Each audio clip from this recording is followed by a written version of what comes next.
रहा है उसका पूरा भार जनता को ना महसूस करना पड़े। हॉटेलसाठी व्यावसायिक सिलेंडर पुरवठा बंद केल्यानं हॉटेल व्यावसायिक अडचणीत सापडलेत। परिणामी हॉटेल्सला पुरवठा होणाऱ्या शीतपेयांमध्ये 70% कपात झाली आहे। हॉटेल्सला मोठ्या प्रमाणात शीतपेयांचा पुरवठा होतो, विशेषतः उन्हाळ्यात मागणी वाढते। मात्र युद्धजन्य परिस्थितीमुळे हॉटेल व्यावसायिक अडचणीत सापडल्यामुळे त्यांनी शीतपेयांच्या ऑर्डर्सच रद्द केल्यात। याचा परिणाम आता शीतपेय विक्री करणाऱ्या व्यावसायिकांवर पाहायला मिळतोय। बीडच्या शीतपेयाच्या गोदामातून आढावा घेतलेला आहे आमच्या प्रतिनिधींनी, आपण पाहूयात। युद्धजन्य परिस्थितीचा परिणाम जो आहे तो सर्व क्षेत्रामध्ये पाहायला मिळतोय। यात प्रामुख्याने हॉटेल व्यावसायिकांना याचा सर्वाधिक फटका बसल्याचं देखील पाहायला मिळतंय।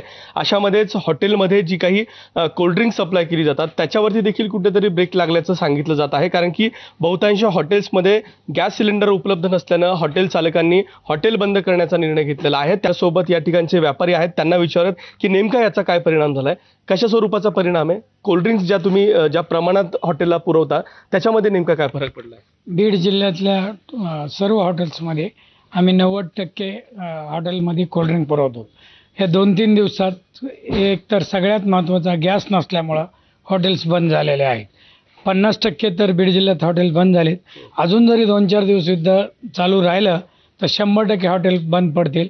आत्ता आमच्या सेलमध्ये डायरेक्ट 100% 70% सेलमध्ये फरक पडला आहे, म्हणजे आता 30% सेल होत आहे। आणि जर अजून 2-4 दिवस हीच परिस्थिती राहिली तर 100% सेल बंद होईल। नक्कीच आपण बघतात की हॉटेल व्यावसायिकांवरती याचा परिणाम बसला आणि त्यानंतर आता जी काही शीतपेय ही हॉटेलपर्यंत पोहोचवली जाते त्याच्यावरती देखील प्रामुख्यानं आता याचा परिणाम जो आहे तो पाहायला मिळते, कारण की मागणीमध्ये जवळपास 70% घट झालेली आहे आणि त्यामुळेच या युद्धाचा परिणाम अशा छोट्या मोठ्या उद्योगांना देखील बसल्याचं पाहायला मिळत आहे। कॅमेरामन प्रमोद जोशीसह विकास माने, एबीपी माझा, बीड। सलग चौथ्या दिवशी सिलेंडरसाठी पुणेकरांच्या मोठ्या रांगा लागल्यात। होम डिलिव्हरी मिळत नसल्यानं पुणेकर सिलेंडर घेण्यासाठी गॅस एजन्सी बाहेर मोठ्या रांगा लावतात। सकाळी 6 वाजल्यापासून पुणेकरांनी या रांगा लावल्यात। जिल्हाधिकारी जितेंद्र डुडी यांनी पुण्यात पुरेसा गॅस साठा असल्याचं सांगितलंय, तरीही पुणेकर सिलेंडर मिळणार नाही या धास्तीनं एजन्सी बाहेर अशी गर्दी करतायत।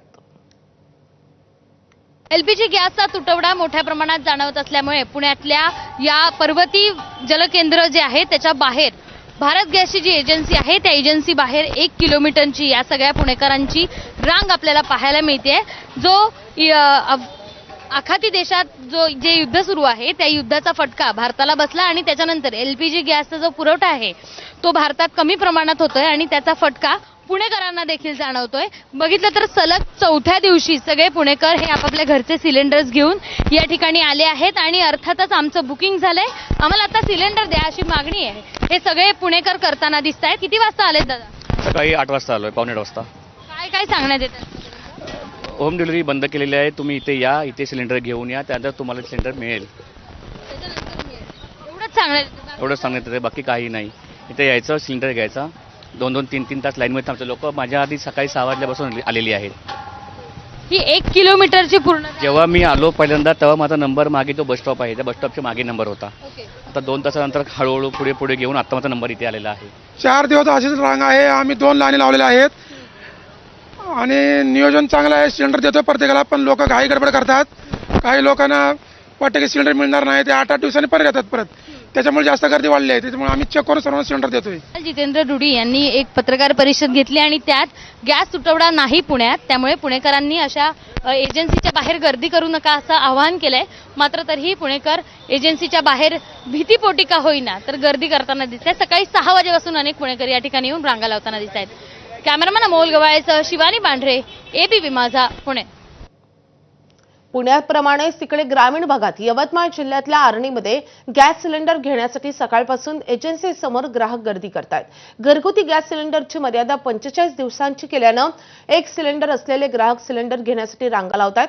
ऑनलाईन बुकिंगच्या 5 दिवसानंतरही सिलेंडर न मिळाल्यानं ग्राहकांनी आता एजन्सी बाहेरच रांगा लावायला सुरुवात केली आहे आणि त्यामुळे आर्णीमधल्या सिलेंडरची वितरण व्यवस्था कोलमडल्याचं चित्र आहे। मी सकाळपासून रांगेत उभे आहो आणि अफवा असल्यामुळं गॅस भेटत नाही आहे, त्याच्यामुळं मी हे बुकिंग केला। मी सोमवारी गॅस बुकिंग केला, आतापर्यंत घरपोच गॅस आला नाही आहे, त्याच्यामुळं मी सकाळी 7 वाजतापासून गॅस एजन्सीमध्ये उभा। आता गॅसची गाडी आली आहे, आता नंबर लागायचा आहे, अजून सुद्धा घरपोच सुविधा आहे ना? घरपोच आला नाही ना सर। बुकिंग कधी केलं? सोमवारी संध्याकाळी मॅसेज आला? मेसेज आला, OTP आहे. गॅस सिलेंडरची टंचाई, हॉटेल बंद ठेवण्यापेक्षा ठाण्यातील प्रसिद्ध प्रसादालय हॉटेलचं जेवण चुलीवर बनवण्यात येत आहे. प्रसादालय हॉटेलच्या थाळीतील 20 ते 22 पदार्थ आता चुलीवर बनवले जातात. LPG गॅस सिलेंडरच्या टंचाईमुळे ठाण्यातील 20 ते 30% हॉटेल बंद करण्यात आलेत. मात्र काही हॉटेल व्यावसायिक गॅस सिलेंडरचा तुटवडा असताना त्यावर मार्ग काढताना दिसत आहेत. काही जण इलेक्ट्रिक शेगडीवर तर काही जण थेट आता चुलीवर हॉटेलचा स्वयंपाक करताना पाहायला मिळत आहेत. ठाण्यातलं प्रसिद्ध असलेलं हॉटेल प्रसादालय जे नौपाड्यात आहे, मात्र त्याचं किचन आता आपल्याला या येऊरमध्ये पाहायला मिळतंय. खरं तर सिलेंडरचा तुटवडा आहे आणि सिलेंडर मिळत नाही आणि त्यामुळे आता जे काही पदार्थ प्रसादालयाच्या थाळीमध्ये मिळायचे, साधारण इथे आपण या थाळीमध्ये बघितलं 20-22 पदार्थ मिळायचे, आता हे सगळे 20-22 पदार्थ आजपासून चुलीवर तयार केले जातात आणि 5 चूल इथे तयार करण्यात आलेले आहेत आणि या 5 चुलीवर आपण बघतोय कशा प्रकारे भात असेल, भाज्या असतील किंवा मग इतर पदार्थ असतील ते या संपूर्ण जी काही जागा येऊरमध्ये घेतलेली आहे या चुलीवर ते तयार करतात. आपल्यासोबत या प्रसादालयाचे हॉटेलचे मालक आहेत गजानन आंधळे. ते सांगतील की काय अडचणी येत आहेत आणि त्या अडचणींवर हॉटेल मालक कसे मात करतात. अडचणी तर येत आहेत, मात्र त्यातही तुम्ही अशा प्रकारे आता किती 5 चुली इथे आपण 5 चुली लावलेल्या आहेत. 3 आपल्या भाज्यांसाठी आहेत आणि 2 तिकडे चपात्यासाठी लावलेले आहेत. बरं. गॅस आणि शेवटी चुलीवरती तो वेळेचा एक फरक पडतोय. साहजिकच इकडे वेळ थोडा जास्त लागतोय, परंतु काहीतरी पर्याय आपण काढलाच पाहिजे. त्या उद्देशानं आज आम्ही ते येऊरला सगळं प्रसादालयाचं किचन सेट केलेलं आहे. पदार्थ कमी केले तुम्ही? ते पदार्थ कमी नाही केले, पदार्थ तेवढेच आहेत. त्याच्यामुळे जसं त्यांनी सांगितलं की चुलीवरचं जेवण आता प्रसादालयामध्ये मिळेल. काहीसा त्रास होतोय, वेळही थाळी तयार करण्यासाठी लागतोय, मात्र जोपर्यंत गॅस सिलेंडरचा जो पुरवठा आहे तो पूर्व होत नाही तोपर्यंत अशाच पद्धतीने या प्रसादालय हॉटेलचं जेवण या किचनमध्ये बनताना आपल्याला पाहायला मिळेल.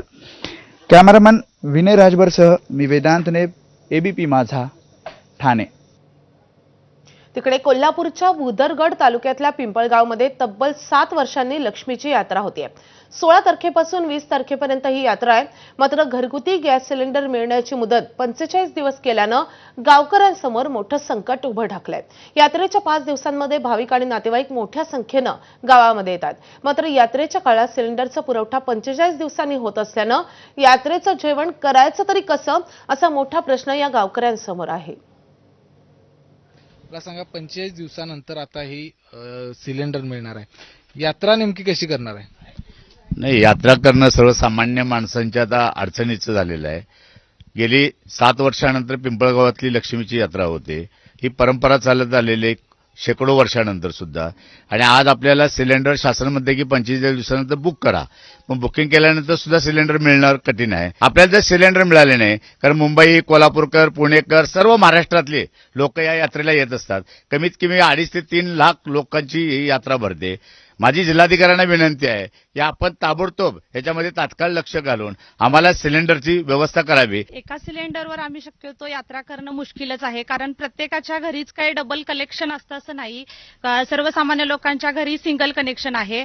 या गावची यात्रा 7 वर्षांना होत आहे आणि या ठिकाणी जर अशा पद्धतीनं जर इंधनाचा जर अपुरा पुरवठा होत असेल तर सन्माननीय जिल्हाधिकाऱ्यांनी किंवा आपले पुरवठा अधिकाऱ्यांनी याच्यामध्ये लक्ष घालून किमान वाढीव जो टक्का आहे तो आपल्या गावासाठी उपलब्ध करून द्यावा, ही आपल्या माध्यमातून मी आपणास विनंती करत आहे. कॅमेरामन निलेश शेवाळेसह विजय केसरकर, ABP माझा, पिंपळगाव, कोल्हापूर. आखाती देशात सुरू असलेल्या युद्धाचे थेट परिणाम आता जाणवू लागलेले आहेत. आता याची झळ पूर्व विदर्भातल्या राईस मिल उद्योगालाही बसते आहे. गोंदिया जिल्ह्याला राईस सिटी अशी ओळख असून मोठ्या प्रमाणात गोंदिया जिल्ह्यात राईस मिल उद्योग आहेत. मात्र युद्धामुळे आखाती देशात होणारी तांदळाची निर्यात गेल्या 15 दिवसांपासून पूर्णपणे ठप्प झाली आहे आणि त्यामुळे राईस मिल उद्योग संकटात आला आहे. जो युद्ध चल रहा है उसका बहुत बड़ा परिणाम हमारे राइस मिलर्स पे पड़ रहा है, कारण कि जो मिलर भाई एक्सपोर्ट करते हैं वह अभी इजराइल, UK, इराक जो युद्ध चल रहा है उसका बहुत बड़ा बुरा परिणाम हमारे मिलर्स पर पड़ा है. कारण कि हमारा चावल ये देशों में जाता है, वो चावल अभी जाना बंद हो गया है और जो चावल गया है उसका पेमेंट नहीं आ रहा है. तो उसका भयंकर रूप से परिणाम, आर्थिक परिणाम हमारे मिलर्स भाइयों पर पड़ रहा है. और दूसरा ये कि एक तरफ तो सरकार बोल रही है कि उद्योग लगाओ, तिकडे साताऱ्यात गेल्या काही दिवसांपासून घरगुती गॅस सिलेंडरचा तुटवडा जाणवत असल्याच्या अफवा पसरत आहेत। या पार्श्वभूमीवर साताऱ्याचे जिल्हाधिकारी संतोष पाटील यांनी आज स्पष्टीकरण दिलंय। जिल्ह्यात गॅसचा कोणताही तुटवडा नसल्याचं त्यांनी जाहीर केलंय।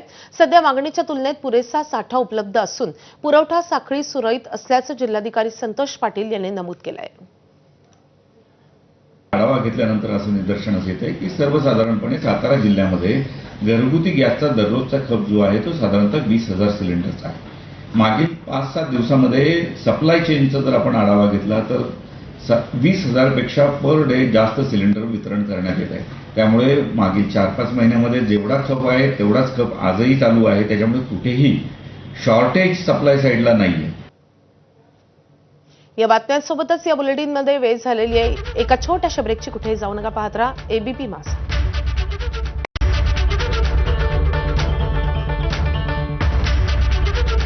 जगभरामध्ये सध्या कच्च्या तेलाच्या किमतीत मोठी वाढ झाली आहे। तेलाच्या दरवाढीचा परिणाम थेट प्लास्टिक उत्पादनावरती होत असल्याचं दिसतंय। पेट्रोलियमच्या तुटवड्यामुळे प्लास्टिक तयार करण्यासाठी लागणाऱ्या प्लास्टिक नटचं उत्पादन थांबल्यानं किमतीत दुपटीनं वाढ झाली आहे। विक्रीसाठी येणाऱ्या अनेक वस्तूंच्या पॅकिंगसाठी प्लास्टिकचा वापर होत असल्यानं प्लास्टिकच्या दरातही वाढ झालेली आहे।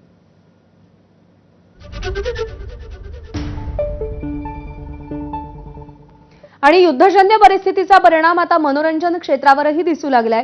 गोरेगावमधल्या फिल्म सिटीमध्ये शूटिंग दरम्यान कलाकार आणि कर्मचाऱ्यांच्या जेवणाच्या व्यवस्थेत बदल करण्यात आलाय।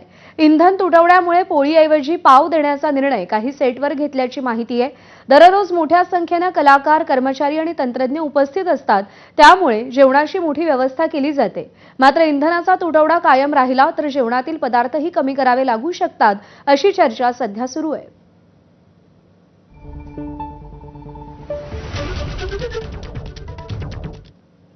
अमेरिका, इस्रायल आणि इराण यांच्यातल्या युद्धामुळे व्यावसायिक सिलेंडरचा तुटवडा जाणवतोय। त्यामुळे अहिल्यानगर शहरातील अनेक हॉटेल व्यावसायिक हतबल झालेत आणि त्यावर उपाय म्हणून नागरिक आणि हॉटेल व्यावसायिकांनी पर्यायी मार्गांचा वापर करणं सुरू केलंय। काही व्यावसायिकांनी हॉटेलमध्ये विटांची चूल तयार केली आहे। ग्राहक आणि व्यवसाय टिकवण्यासाठी हॉटेल व्यावसायिकांची अक्षरशः धडपड सुरू असल्याचं दिसतंय।